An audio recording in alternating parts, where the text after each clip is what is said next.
Hello, everyone, and welcome to the, I think, fourth deep question that Saif and I will answer for you. And this time is rather interesting and rather long. It concerns itself with Mara's domain. But I will just read it to you. It's also displayed on the screen, and then we will give it a go. And the questioner wants to know, I recently attended a Dhamma talk where the speaker uses a hawk simile from Samyutta Nikaya number 47.6 as a basis for relaxing breath meditation, leading to the escape of thinking and thus Mara's domain. Doesn't that pleasure depend on the body sense, so to speak, that is of Mara's domain? How is it different from any other pleasant experience of the senses? Shouldn't the Satipatthanas be without direct attention to the five senses? Wouldn't Mara be pleased with such a meditator, even though many teachers say that neutral objects are fine to focus on during meditation, as the Buddha only listed 5 codes of sensuality and not 6? This is a lot in one question. Maybe we should start with the first aspect of that. And I think it's about breath meditation. Doesn't the pleasure of breath meditation, even though the breath is a neutral object, depend on the body sense? So, you want to start? Yeah, sure. Um, I mean,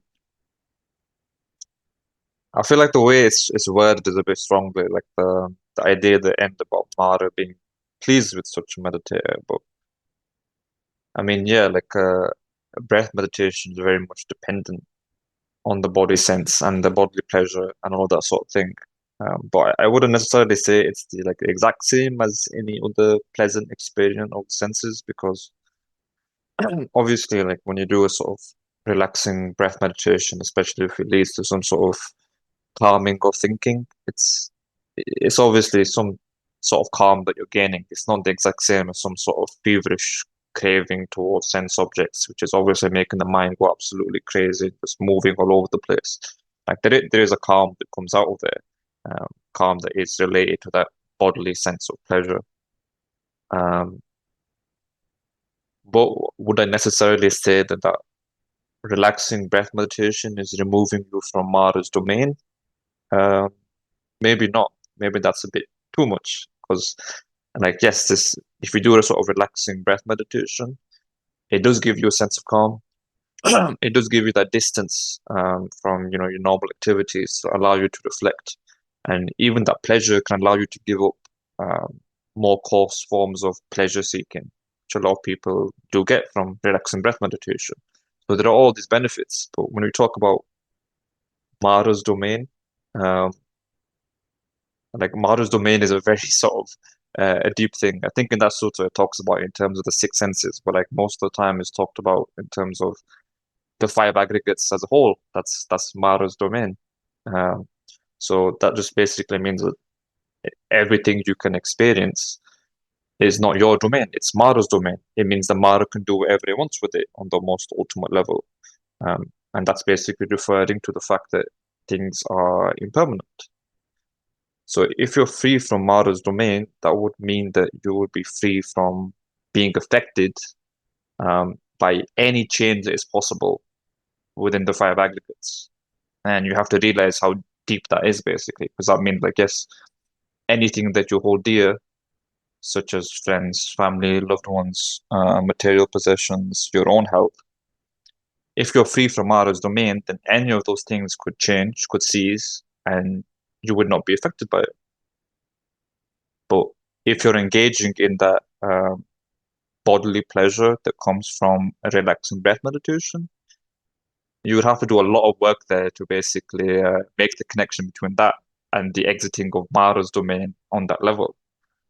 Especially when it's like in the comment, it talks about how escaping thinking is likened to exiting Mara's domain, but I mean, not really, except on a very, very temporary level. Or, if you're in like trapped in a cage with a lion and you then start doing some breath meditation and you stop thinking about the lion, like, yes, there is a freedom and a calm there that almost is likened to that freedom from the hindrances. Like, it's freedom from debt, freedom from having any problem with what's going on right now. but that's a very temporary calm. That as soon as that's finished, you're still in the cage with the lion. You wouldn't say you've exited that domain of the lion, would you? You're very much still in there. So exiting Mara's domain, I think, is a step that's a lot more supramundane than any sort of relaxing breath meditation could lead to. I think that's sort of the crux of the question. As I understand it, yes. I guess you very rightly pointed out the, let's call it incompleteness of whatever that relaxing breath meditation provides. Yes, all the people that, well, not all, but many of the people that practice those calming styles of breath meditation do get something out of it. That cannot be debated. And many times they are living their lives in a much more virtuous way than before. They do not chase the core sensuality anymore. They do not want those nice experiences that most people want anymore. But they still want nice experiences.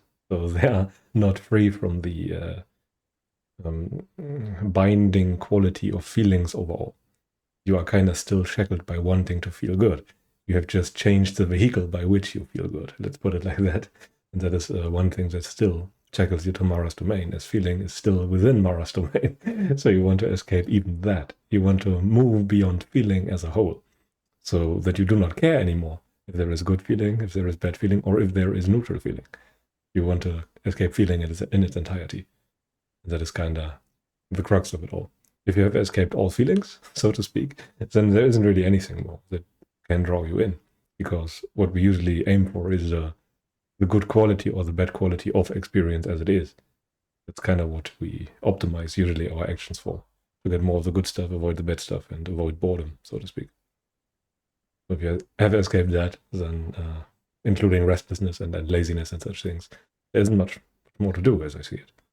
But yeah, so it's incomplete in that sense. That if you just do the calming breath meditation, then you will not escape that part of experience, at least, even if you have a higher vantage point, a higher point of view, so to speak, and are above certain things.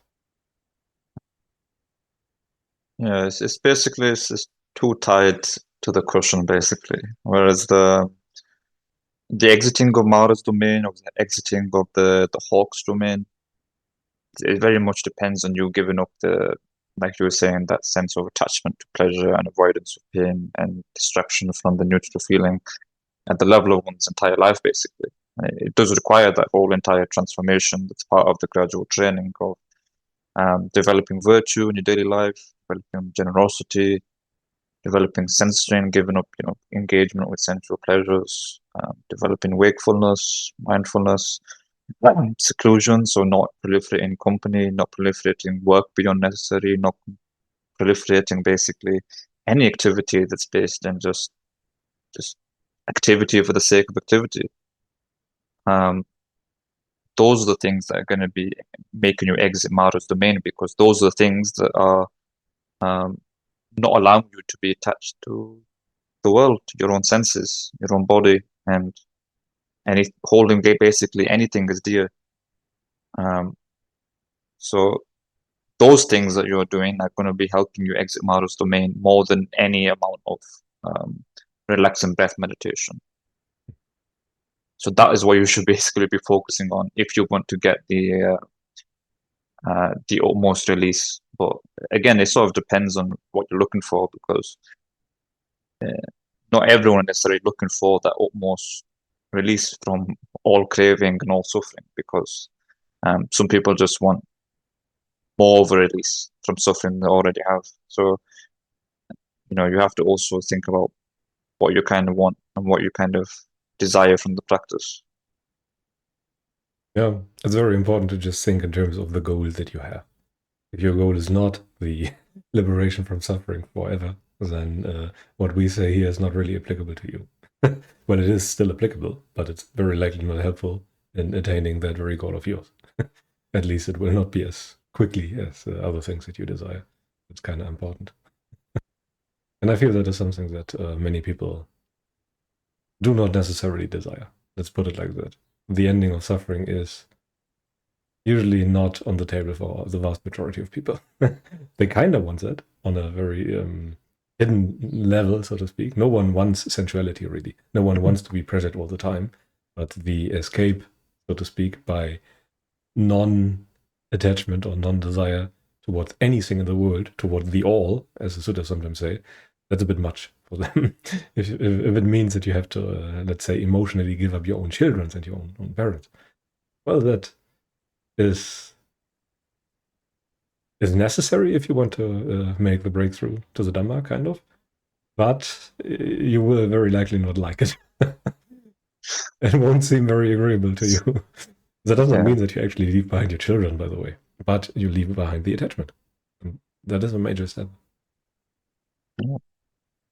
There are normally some blockages along the way because, when you do relaxing breath meditation, everything's very nice. Like all the improvements are pleasant. Like I give up my vices, and because of that, I gain a much more calmer life. But at some point, those more disagreeable relinquishments start to come, such as, like you say, those things that you really, really hold on to daily. And most people don't want to even do the contemplation of the fact that those things are impermanent. But it's because that impermanence is a reality. That's why the Buddha taught the highest freedom for those who really want to get that, because otherwise you will be affected by those things that are extremely impermanent. And if you don't want that highest release, then you probably shouldn't even be practicing Satipatthana, because if you look at the sutras where it talks about it, the Buddha says the only path for Satipatthana to go is towards dispassion, towards the entire world. It's not like a sort of practice that you would give to someone that's just completely untrained, and you're like, start sitting down and being mindful of the body, because if you're practicing it correctly, it will be revealing all of these things that you're attached to that are impermanent, right? Yeah. So, like, there's no other way around it, really. If you're practicing Satipatthana, then you are seeing your own body as impermanent, as subject to cessation, as not in your control. And everything that you could experience is dependent on this body, on these senses. So if the body is impermanent, how could anything that you're sensing not also be impermanent? So that's why, like, Satipatthana is more about that clear comprehension and that understanding and that discernment of the nature of the body as impermanent, as an underlying basis for your entire existence. I mean, that's why, like, practicing that makes you give up craving towards anything, makes you see everything as impermanent. That's why it leads to dispassion. But that's obviously a very deep practice that you probably shouldn't be doing unless you really want that. And even the Buddha did not prescribe such a practice to novice monks. I think there is a sutta where the Buddha explained how a novice monk should practice, and it starts with all the rule abiding, keeping the precepts, abiding by the rules of the Patimokkha, seeing danger in the slightest fault, and all those other things. And once you are perfected in virtue, or have gained the aggregate of virtue, so to speak, then the Buddha advises in that very same sutta that you try to cultivate the four foundations of mindfulness. But only once you have basically given up everything already. Well, not everything, but the vast majority of it. So that is kind of a precondition that you truly are a renunciate and truly are trying to give up everything in the world, the dependence of on everything in the world. Well, that's kind of always the thing. People think that they really throw away their families, but what they throw away is a craving. And I think there's a lot of misconception there. It's just that it's very hard sometimes to be around your family and at the same time to throw away your dependence on them. It's very difficult to do for the vast majority of people. Yeah. I think that might be a good question for another time, but I think most people, when I think of renunciation, they always naturally think of it on that extremely physical level. Like, it's about physically renouncing things, go live in the forest, don't interact with anyone.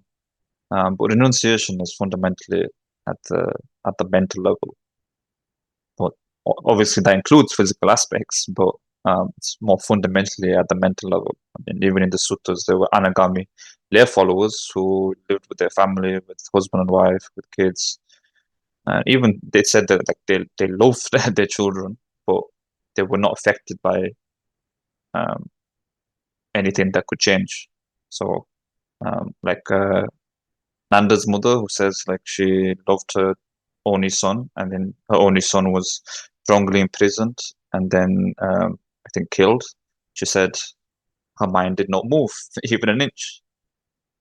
It's not because she had absolutely no emotion towards the child, but she just wasn't deluded about the fact that, yeah, things are impermanent. They always was from the very moment of birth. Yeah, so why would I be afraid of the nature of reality unless I'm just not facing it? I think in the same way, the Sutta where the Buddha dies, Jain's Parinibbana comes to mind, where all the monks who were very advanced in training were just shrugging and saying, how could it be otherwise? While all those who were not very advanced in training were beating their breasts, pulling their hair, and being practically despaired because they were thinking, what am I to do? The teacher is gone. I can no longer attain liberation or something like that. In the end. Yeah. That's kind of. But what would you say for this this other question? Shouldn't the Satipatthanas be without direct attention to the five senses? Yeah, that's actually an interesting part of the question. Technically, you can attend to the five senses. Let's put it like that. That's not really the problem. It's just that wherever you put your attention on, you should simultaneously remember. Let's put it like that. That whatever you attend is undermined by, for example, the body as a necessary basis of that experience. So you should just keep a small part of your memory or a small part of your mind on that fact. You should remember. You should be mindful. I mean, that's what mindfulness is. You should always just remember the teaching, as in, that is impermanent.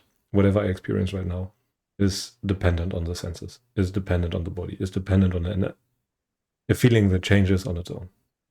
It doesn't really matter what you choose as a basis. But I don't think that the attending of the five senses is a problem unless you only attend to the five senses. Then you have a problem, because then your yoniso manasikara is kind of not there. And there is no womb attention in your experience.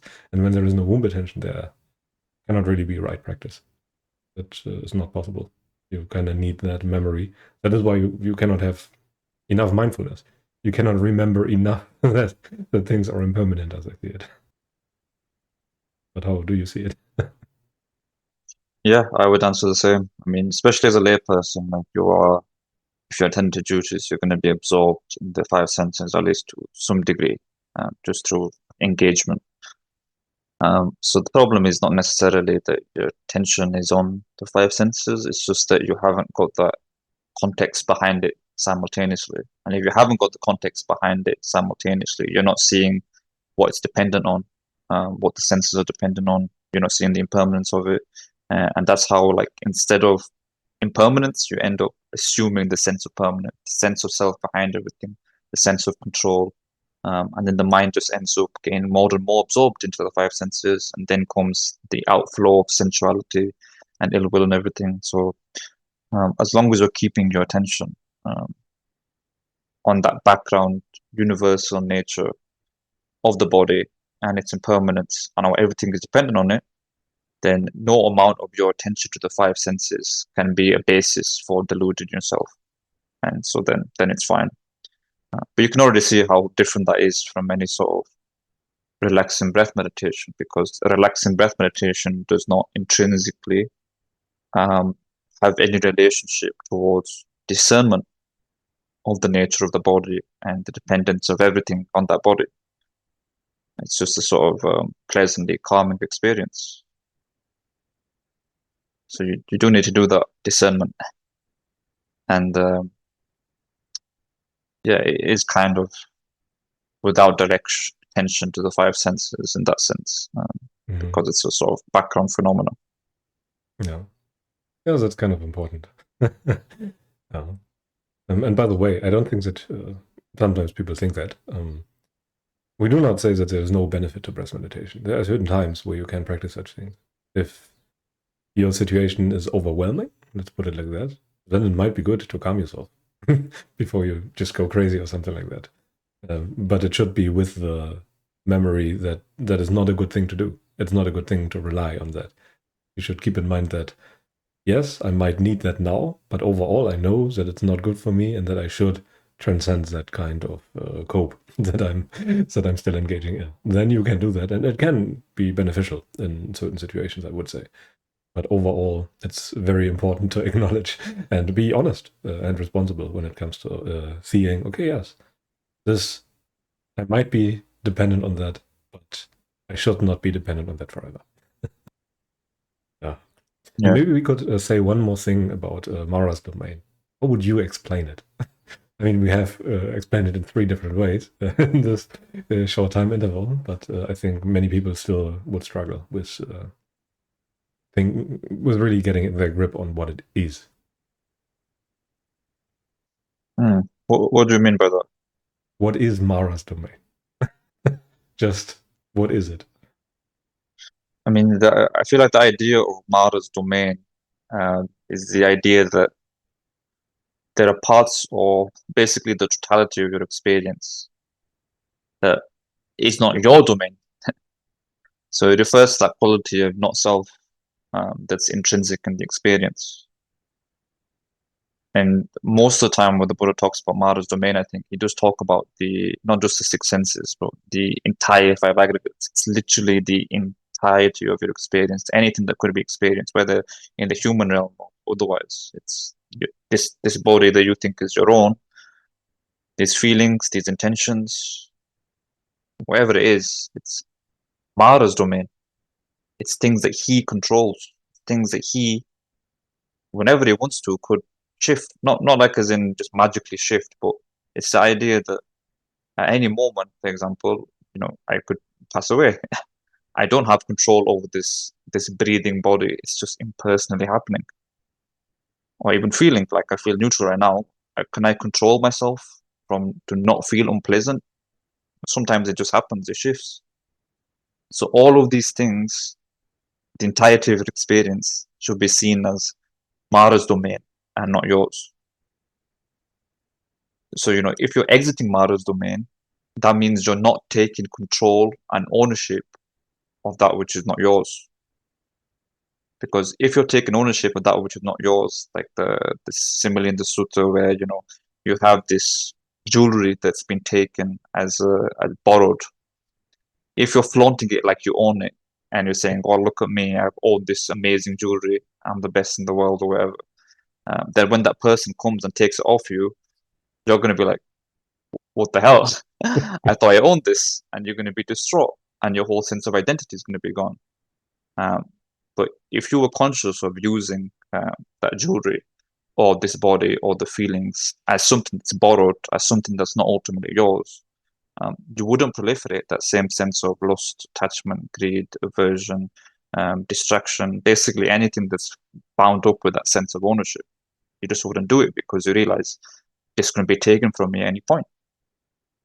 And as soon as you give up that sense of ownership, you get to see basically the extent of which all of these things which are arising, standing and passing, nothing to do with you. They're all to do with Mara's domain. So it's just another way, basically, I would say, of talking about the 3 characteristics of not self, inconstancy, and dissatisfaction. Yeah, I see it in the same way. Yeah. You enter Mara's domain by craving, or by making those aspects that are not yours, and as such you suffer, simply because you entered that domain. And that domain is obviously not a physical place or anything like that.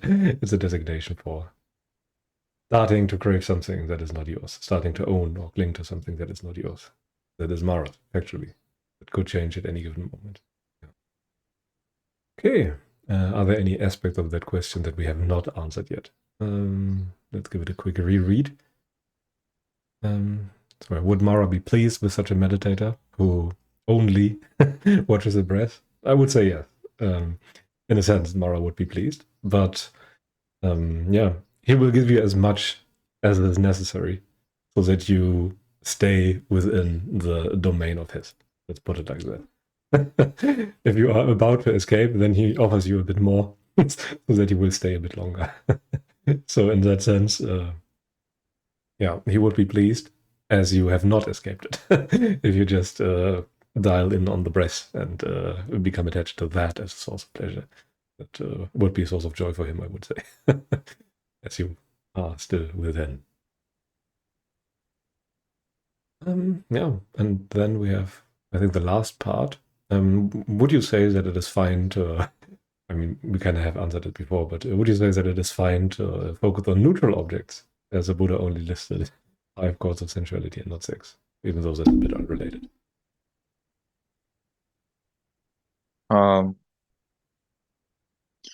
I mean, the problem there is, it's like we mentioned before in terms of, should Satipatthana be without direction to the 5 senses, or it can be the 6 senses as well. The problem is not sort of focusing or not focusing on neutral objects or non-neutral objects. It's just the fact that you're not seeing the context surrounding it. So, like, you can observe the breath if you want, but you should also discern simultaneously what that breath is dependent on. And if you're discerning what that breath is dependent on, which is, for example, just the entire body complex, then you won't be able to assume that that breath is yours. And then it doesn't matter how much you focus on it or not focus on it, you will be able to be deluded about it. And also, if you're doing that simultaneous attention, you won't be able to really focus on it in the same way.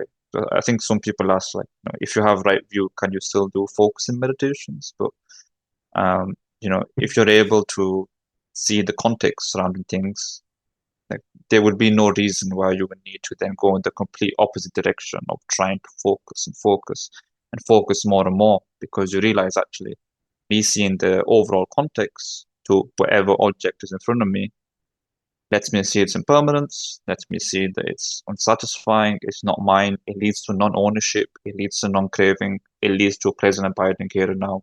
So there's no necessary need for me to ever focus on it. In fact, that focusing would actually probably be me losing that perspective of the context.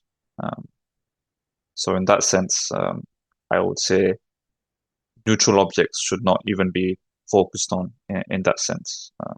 The focus should always be in terms of getting the overall context to your situation and being focused on that. Well, sounds very good to me. I would even say that, well, but I don't, not necessarily even, but anyone who has attained the right view is very likely moving away from the focusing style of meditation. If they have been doing that before, then it's very, very likely, if not guaranteed, that they move away from that and stop doing that. So if you have a meditator who spends hours upon hours each day on the meditation cushion, then they will likely stop doing that because they see that that was not what was doing the work for him. That is not the necessary ingredient, the secret sauce that made him escape samsara. So, yeah, that is. I mean, yes, it is kind of fine to focus, as I've described, but yeah, but not really necessary. You will see that that's not the hard word. Yeah, I think because like some people, I think maybe get a bit annoyed that it seems like so different from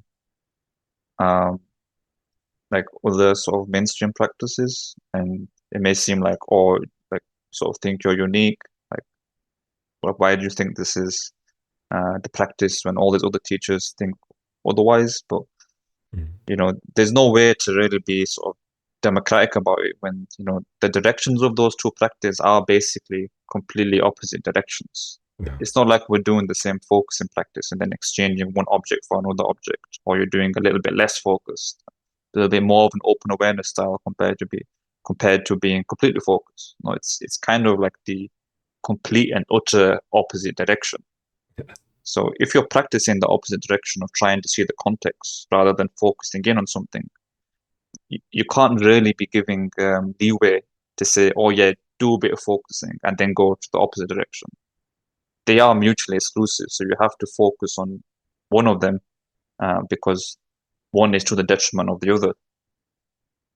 And that becomes, even more apparent the more you practice that awareness of the context, because it's sort of limitless, like how far you can go back with that. And the more you go back, the more you go back, the less you're absorbed in the particular content of your senses. The more you will start to realize how ridiculous it would be then to go back towards focusing on specific things. It would literally be the complete opposite direction. I think that's even apparent in the gradual training, because if you're practicing virtue, giving up the unwholesome conduct, sense restraint, all of those things are withdrawal. Mhm. It would be very strange to be doing all of that, and then when it comes to jhana practice, somehow then I'm going to go in the complete opposite direction and then start focusing on some object of my senses. Like, why would we do that? Like, you've been doing all of this withdrawal. Why am I going to go in the complete opposite direction now? Yeah. No, all you need to do is just continue that withdrawal, and then there is a singleness, a concentration, a calm, a tranquility that just comes from stepping back, from giving up the craving, from not being absorbed in any particular object of these changing sense objects. That's the sort of concentration you desire.